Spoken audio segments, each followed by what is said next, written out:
Well, good evening, everyone, and it's really good to be with you. It's such a pleasure and an honour to be with you. My name is Jim Crookes. I serve as an elder and Bible teacher in the Crescent Church in South Belfast, and I spend a lot of my time working with students, pretending to listen to them.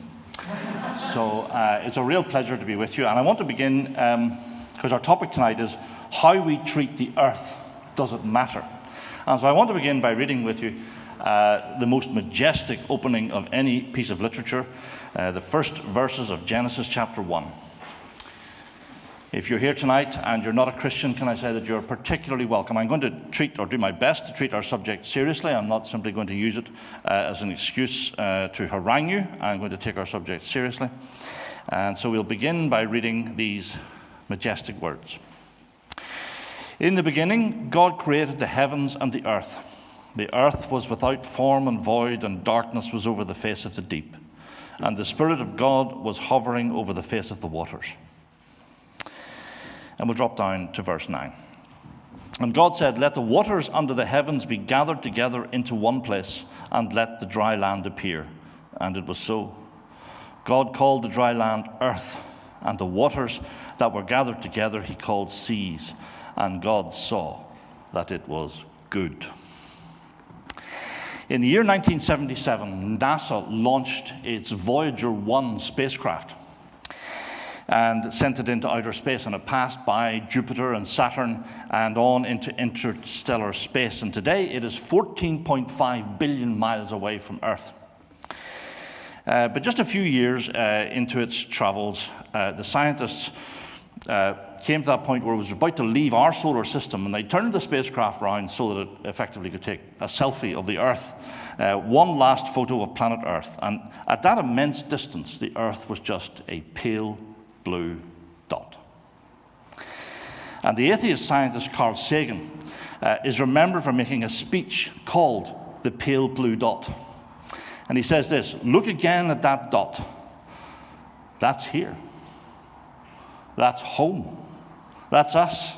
On it, everyone you love, everyone you know, everyone you have heard of, every human being who ever was lived out their lives. Every king and peasant, every young couple in love, every mother and father, hopeful child, inventor and explorer, every teacher of morals, every corrupt politician, every sinner and saint in the history of our species lived there on a mote of dust suspended in a sunbeam." For most of history, human beings have taken the earth for granted. It was this unshakable thing, the one truly solid thing we could rely upon. But in recent decades, a feeling of uncertainty has entered our culture.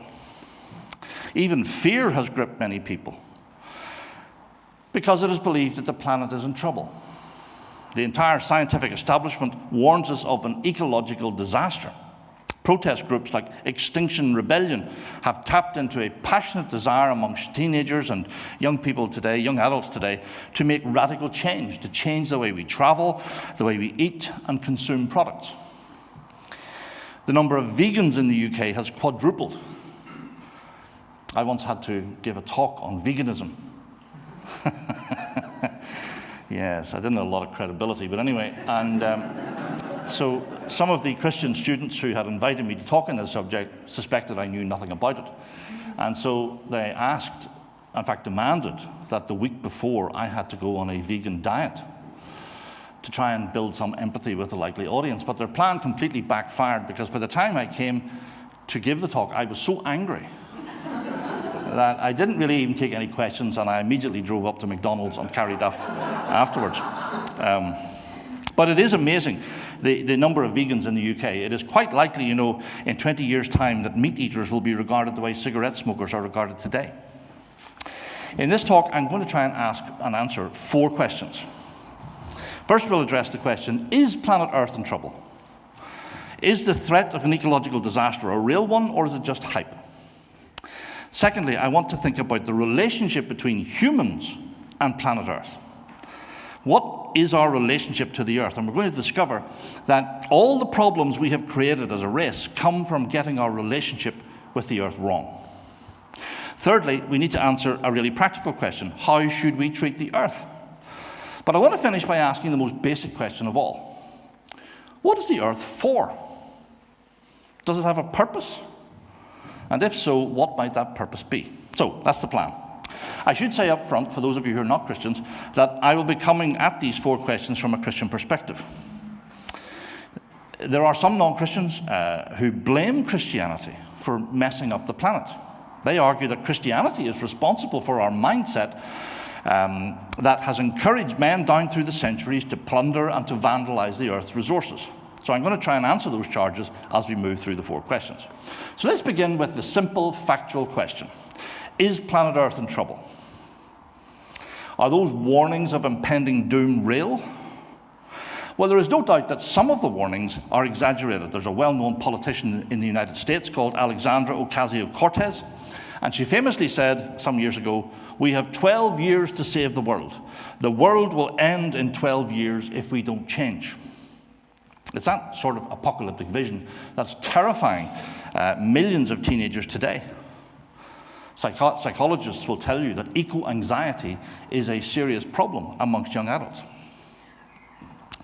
Way back in 1989, the United Nations published a position paper that predicted that entire nations could be wiped off the face of the Earth if global warming trend was not reversed by the year 2000. So those are just obvious examples of exaggerated threats being made. But more sober-minded scientists have concluded that we will face really difficult challenges over the next century. And those challenges can be sorted into 2 categories. There's a thing called climate change, and then there is the collapse in biodiversity, where mass extinctions of species occur. And so we'll think about those 2 challenges in turn. The planet's average temperature has risen about 0.9 degrees Celsius since the 19th century. But the interesting thing is that most of that change, that warming, has occurred in the past 35 years. The evidence linking the temperature rise to our use of fossil fuels, coal, oil, and natural gas, is compelling. Scientists put their certainty at 95%. Now, why do I say that? Because that's higher than the certainty that smoking causes lung cancer. Now, I mention that because people who deny climate change have a big problem on their hands. You see, we don't need 100% certainty before deciding to act. That would be like a lung cancer patient arguing that they need not give up smoking because the link between smoking and cancer isn't 100% proved. Now, the consequences of climate change are difficult to predict. We can see its effect in retreating glaciers, shrinking ice sheets, increased acidification of the oceans. But maybe the main consequence will be extreme weather conditions. So, now, the changes in the Earth's processes operate over a very long time period, so we should be suspicious of claims that every storm or heat wave is a consequence of climate change, and I wish the BBC would listen to that last sentence. But the settled view of the scientific community is that long-term climate change will increase droughts, floods, and other extreme weather conditions. And it's people living in the global south, in places like Bangladesh, who will suffer the most. Then there is the thing called biodiversity. Now, there is a natural or a background biodiversity loss where species are going extinct all the time. But the current rate of extinction is at least 1,000 times higher than the background rate. Marine life has been the hardest hit. Half of the different species of fish eaten by humans have become extinct since 1970. The main reason for the collapse in biodiversity is the destruction of natural habitats. Human agriculture has replaced 70% of the world's grasslands, 50% of savanna, 45% of deciduous forest, and 27% of tropical forest. In 2014, 45 million acres of tree cover was cut down. Now, that's a region twice the size of Portugal. The main cause isn't subsistence farmers clearing fields. It's the drive for biofuels and the vast soybean fields needed to produce animal feed for beef farmers. So it might seem that the answer to my question, is the planet in trouble, is a straightforward yes. But I don't need to tell you that the question is in fact highly politicized. About a year ago, Sir David Attenborough broadcast a program called Extinction on the BBC. Now, Attenborough is the closest thing the progressive left has to a saint. And he ended the program with a monologue straight to camera, saying in effect that we were teetering on the edge of disaster because human activity will lead to the extinction of millions of life forms on the planet. 2 days after that program was broadcast, The Spectator magazine had an article rubbishing the BBC programme. It described it as one-sided green propaganda, a hysterical picture of apocalypse caused by capitalism. And that story illustrates just how political the debate over ecology has become.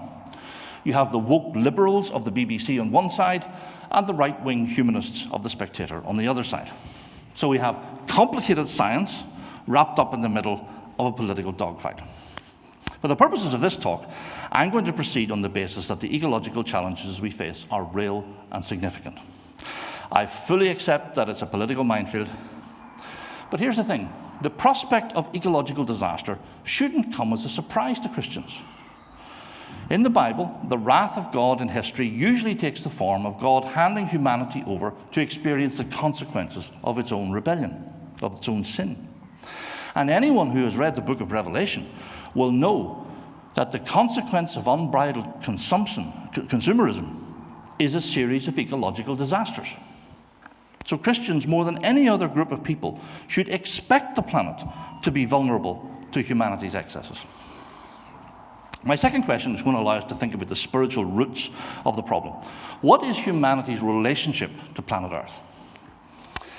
And I'm going to suggest there are two wrong answers to that question, and then, being a Christian, the Christian answer is the right one. Maybe we should start with the wrong answers, the ideologies of the right and the left.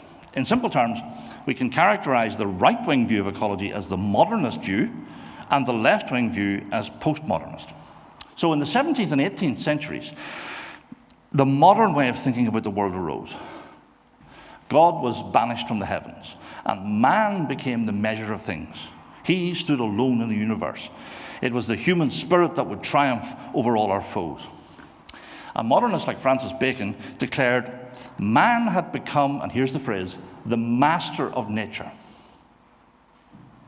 Nature was a thing to be cultivated and brought under control. Every bit of wasteland was to be transformed into a garden or a farmland. So we could tear up forests to build our cities because the earth was man's plaything. In a universe where only the fittest survive, human beings had triumphed over all the other species on earth. So modern man set about mastering nature. That is in many ways what the scientific revolution and the industrial revolution were all about. The triumph of man over nature. So modernity poisoned our understanding of the human relationship to nature. Then, in the middle of the 20th century, that great project crashed and burned. And this thing called postmodernism took over. And at this point, the big story of humanity's triumphal march was ditched. And so we started to see the rise of the thing, I'm sure you've heard of politics of identity, started to drive the left's political thinking. So today, the left sees all of life as a struggle between an oppressor and a victim group. That's why they talk about the white heteropatriarchy and white privilege. Women are told to break free from the oppression of men. The LGBT community's story is the escape from oppressive restrictions. And that same model is now applied to ecology, except now the oppressor is humanity itself and Mother Earth is the victim. Okay? Humanity, especially Western industrialists, are now the hated oppressor and cute polar bear cubs are the victims. So the left's answer to the ecological problem is to overthrow the entire system of capitalism. In its most extreme forms, the left is anti-human. The earth needs to be saved from its cruel human oppressor. So my position is that both the right and the left-wing views of humanity's relationship to nature are wrong. The right taught us that man is the master of nature. Nature is our plaything. We can do whatever we want with it because we won the survival of the fittest game. And then the left positions humanity as the hated oppressor who must be overthrown if the planet is to be freed from our evil grip. Turning to the Christian perspective, we need to start by asking, what is God's relationship to his creation? And the answer is simple. He loves it. Read Genesis 1 and that recurring phrase, and God saw that it was good. God thought creation was good before we came along. He loves trees and flowers and giraffes and dolphins. One of the most moving parts of Matthew's Gospel is when the Lord Jesus tells us that our Father in heaven watches when a little sparrow falls to the ground. John talks about God's care for the raven and the lioness. Job does. One of the reasons God didn't destroy the wicked city of Nineveh was because its hills were filled with cattle. So that gives us the right foundation. When we are called to give an account of our lives to God, one of the things He will ask us is, how well did we look after the creation He loves? I'm going to suggest 3 principles here.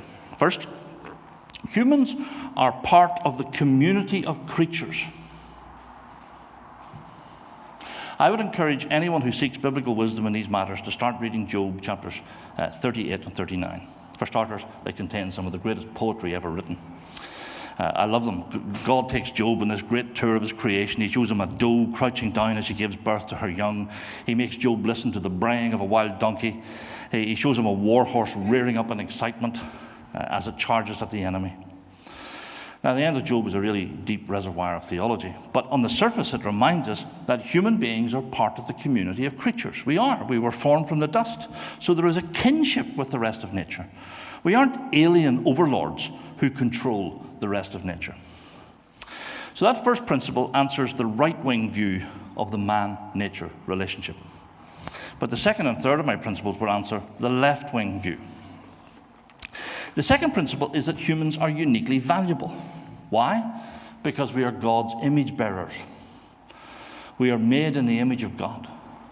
Never forget the huge gulf that exists between a human being and an animal. Yes, we are part of the community of creatures. We are formed from dust. But we are also made in the image of God. We are magnificent, moral, rational, spiritual creatures made in God's image. We have souls that will last forever. If you read Genesis 1 carefully, you will see there is as big a gulf between inanimate life, like a rock, and animate life, as there is between an animal and a human. This is where ethical veganism goes wrong, in my opinion. Provided that animals are well cared for, it is the Bible's position that in this fallen world, it is acceptable to kill animals for food. And the reason is that there is a huge gulf between a mere animal and a human being. So be careful that concern for animal welfare is motivated by a high view of animals and not a low view of humanity. Having said that, animal welfare should be high up on our list of priorities. The third principle is that human beings have responsibility for the welfare of creation. We're called to cultivate it. Not everything humans do is an act of vandalism. We can live in such a way that the creation supports all living creatures in a mutually respectful way. But that requires us to feel a sense of responsibility for climate change, the collapsing biodiversity, and for animal welfare. My third question is a really practical one. How should we treat the earth? For the Christian, the key text here is again found in Genesis chapter 1. I'm going to read you a passage which calls us to care for God's creation, to cultivate it, but also to respect it. Remember that God gave the land and its plants to the wild animals as well as to us. So we must respect that principle. In the Old Testament, Israelite farmers were to leave some of their fields fallow each year for the benefit of the wild animals. So we mustn't misinterpret Genesis 1 to say that we have the right to tarmac over every square inch of the planet. We are part of a community of creatures, and we respect that God gave the land to them as much as to us. I think it's significant that God says in Genesis 1 verse 30, "And to all the beasts of the earth, and all the birds in the sky, and all the creatures that move along the ground, everything that has breath of life in it, I give every green plant for food." Now, when he says that, he's talking to human beings. And it seems to me that the verse compels us to make sure that the habitats wild animals need should not be unnecessarily destroyed. In practical terms, I'm going to suggest a couple of ideas. I personally pray quite often for the scientists who work on a thing called nuclear fusion. The nuclear reactors we have at the moment spew out all sorts of nasty stuff, but there's a new form of nuclear energy coming out, hopefully in the next few years, that will give us unlimited clean energy. Now, I think that's important because I don't think solar and wind and batteries are going to solve the problem on their own. So I suggest we cry out to the Lord that in His mercy, He will help us to fix climate change through technology. Then we might consider some quiet changes in lifestyle. Changes made, let me say, without fanfare. No need for Instagram to know. One way for the Christian to witness in this world is to stop consuming so much. So have an old mobile phone. Don't spend ridiculous amounts of money on clothes. Don't insist on a hot holiday every year. To get a bit more specific, eating locally produced, sustainably grown food is sensible if God has given you the financial resources to make that choice. Short supply chains are always a good idea. This might shock you, but it is environmentally less damaging to eat a locally sourced bit of bacon than it is to eat an avocado. And that's just one of many reasons never to eat an avocado. But having said that, cutting down a little on the amount of red meat that we eat might be a good thing to consider. The big caveat to be placed on all these ideas is about money. All of us are worried about the cost of living just now. Inflation is probably going to hit 10%. And while it might be okay for reasonably wealthy liberals to install solar panels and batteries in their back gardens, that isn't a realistic option for everyone. I'll never forget a young Indian student intervening in a debate about veganism, actually. He says, "Your arguments make sense here," he said, "but they make no sense in my hometown, where a chicken is the most cost-effective way to produce the basic protein my family needs." So any moves you make should be done quietly, without fanfare, because not everyone can afford to make the choices you might be able to make. Okay, so we've asked 3 questions so far. Is planet Earth in trouble? What is our relationship to the Earth? How should we treat the Earth? But I have left the most obvious question to the end. What is the Earth for? Does it have a purpose?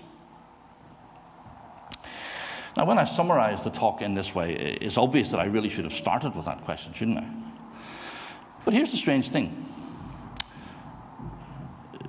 Those who claim to care most passionately about the Earth get irritated whenever they're asked about the Earth's purpose. That certainly is my experience. I've often found that I would say most green-minded activists are atheistic. Not all, of course, but most of them are. So they believe that the Earth is a sort of glorious accident, a beautiful thing thrown up by random processes. And perhaps you think that here, you're here tonight and you think that. But if that's true, then the Earth can have no purpose. If something isn't intended, then it can have no purpose. It's as simple as that. If it ain't intended, it's got no purpose. And trying to get you to think about purpose, I've been directing your thoughts to the beginning of Earth's story. But what about its end? The writer H.G. Wells wrote a novel about a time machine. And at one point, the time traveler goes to the very end of humanity's story. And all he hears is the wind and ripple of waves. No car horns, no bird song, not a single voice. Just a silent rock floating through space. That's how scientists tell us the world will end. Eventually, the lights will go out, right across the universe. No stars, no heat, no life, not even a pale blue dot. I guess I'm really addressing the non-Christians in the room at this point. If the Earth wasn't intended, then it has no purpose. And if it just ends, then it has no significance. So why should you care what happens about the Earth? If the whole thing is just a blip between nothingness and nothingness, then why does it matter if the story gets wrapped up a few hundred years earlier? The atheist Carl Sagan saw the pale blue dot and thought it taught us that we are alone in a hostile universe, governed by forces too dumb even to know that we exist. In contrast, we heard those magnificent opening words from the Bible. In the beginning, God created the heavens and the earth.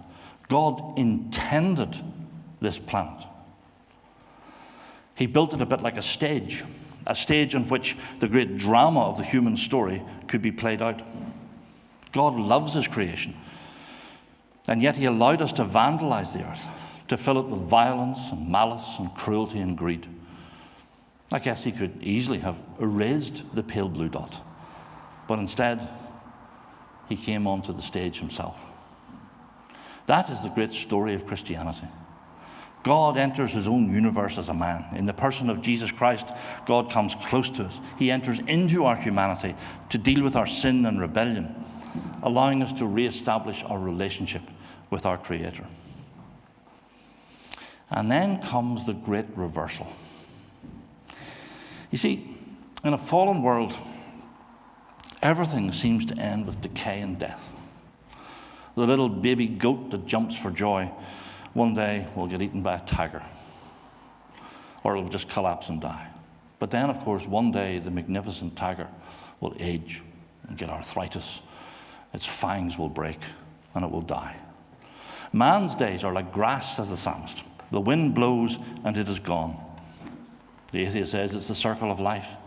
But at the heart of Christianity, we encounter the great reversal, the resurrection of Jesus Christ from the dead. It's impossible to overstate the importance of the resurrection in Christian thought, because it changes everything. The story of humanity will not peter out, leaving Earth as the silent planet awaiting its inevitable extinction. No, humanity's story will transcend death and reach into eternity. And we shouldn't think that we'll disappear off into some spiritual soup. The Christian hope of the future is about life on a new earth. The New Jerusalem descends out of heaven to the new earth, and that's where we will live with glorified bodies. We'll not be floating around in some dome of white radiance. The Christian hope of the future is about life on a new earth. The greys and the blacks of this old fallen world will dissolve away, as we sang, being transmuted into the gold and reds of the new earth. Nothing good will be lost, but it will be a world free from violence and cruelty and greed. So I leave you with a question. It's actually the title of this talk. Does it matter if we care for the earth? If atheism is true, then the earth has no purpose or significance. It is only the Christian worldview that gives this beautiful planet the dignity that it deserves. And so I invite you to take your place in God's grand story of redemption, a story that begins with the redemption of your own soul and ends with the redemption of the earth itself. Now, I'm going to close in prayer, but I am conscious I've said things which I'm sure you disagree with, undoubtedly. So I'm going to be sitting at the front here somewhere, recovering, and if you'd like to come and talk to me afterwards, I would be delighted to talk with you.